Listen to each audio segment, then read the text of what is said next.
Les séries de conversations Footprint présentent des discussions et des réflexions de leaders accomplis sur le lieu de travail et le marché, ainsi que leurs expériences sur les principes clés du leadership. En tant que croyants, nous sommes censés mettre en pratique ces principes bibliques de leadership sur notre lieu de travail et sur le marché pour nous aider à remplir notre vocation.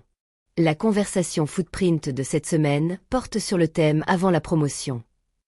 Tout travailleur aspire à être promu à un moment donné de sa carrière professionnelle. Que devons-nous faire avant que la promotion arrive? Sur quoi devons-nous nous concentrer pour cette promotion?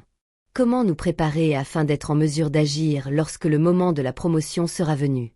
Nous avons l'honneur d'accueillir le vice-président Mardoché pour nous aider à répondre à ces questions à partir de sa propre expérience. Veuillez accueillir le VP dans les conversations Footprint. Je vous salue, cher auditoire. Je suis honoré d'être de retour aux conversations Footprint.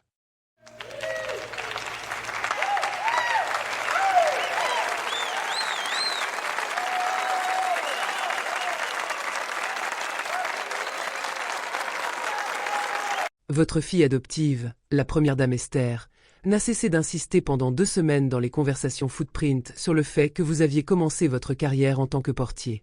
Cela a éveillé notre curiosité, et après enquête, nous avons découvert que vous étiez un étranger qui a fini par devenir la 2e autorité après le roi. En termes contemporains, vous étiez comme un vice-président. Comment cela a-t-il été possible? J'aurais aimé dire que c'était grâce à moi. Mais ce ne sont ni mes efforts, ni mes compétences, ni mon réseau qui m'ont emmené là.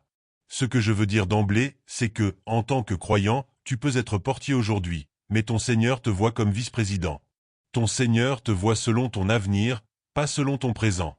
C'est pourquoi tu dois être en harmonie avec lui pour qu'il te conduise vers cet avenir et ce but qu'il a prévu pour toi.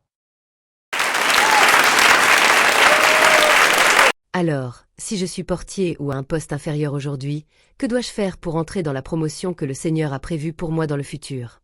Tu dois travailler avec la conviction que la promotion vient de ton Seigneur. Tu dois donc travailler avec diligence, engagement et efficacité pour ton Seigneur.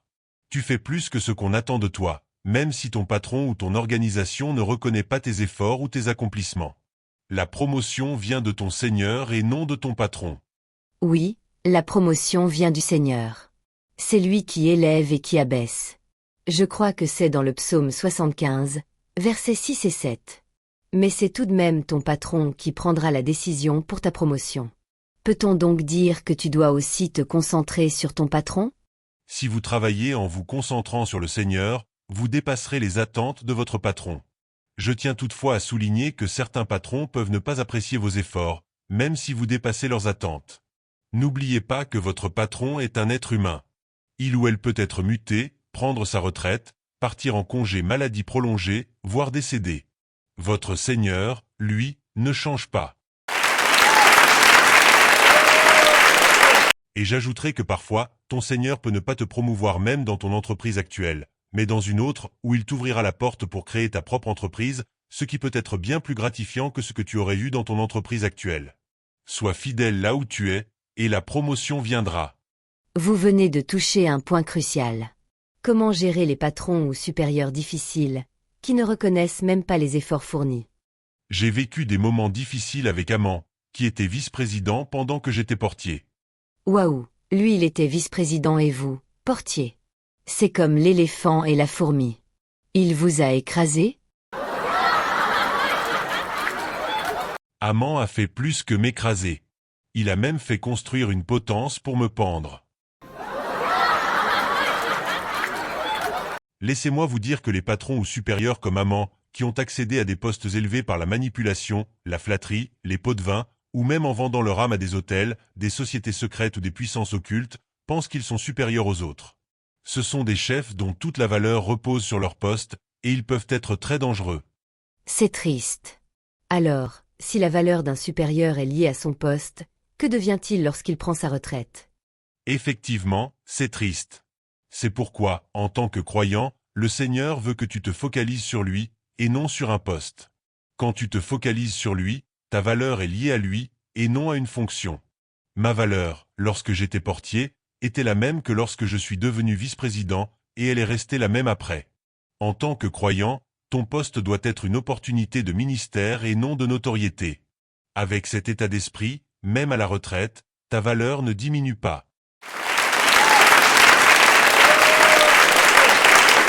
Merci pour cette perspective. Ainsi, nous devons considérer la promotion comme une plateforme de ministère, et non de prestige. Exactement. Si tu comprends cela, il est impossible que le Seigneur ne t'ouvre pas la porte de la promotion.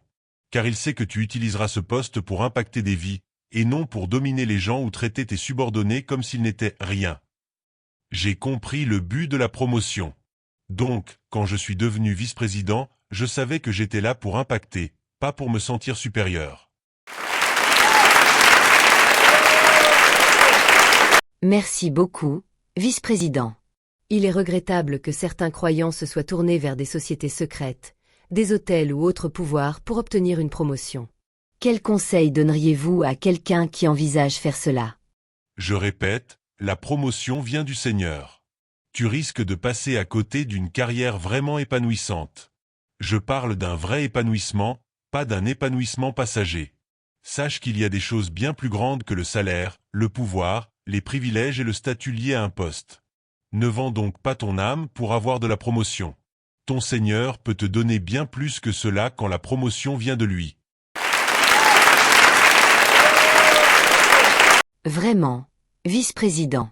Cela me fait réfléchir. Si tu vends ton âme pour ce poste, que feras-tu à la retraite? Quel épanouissement auras-tu quand tu seras alité malgré toutes tes maisons? Quelle jouissance auras-tu si tu as perdu toutes tes dents ou que tu ne peux même plus manger à cause de la maladie? Vice-président, c'est pourquoi nous apprécierions beaucoup votre disponibilité la semaine prochaine pour nous aider à comprendre, à partir de votre expérience, ce que nous devons faire après la promotion. Veuillez encore une fois ovationner le vice-président Mardoché.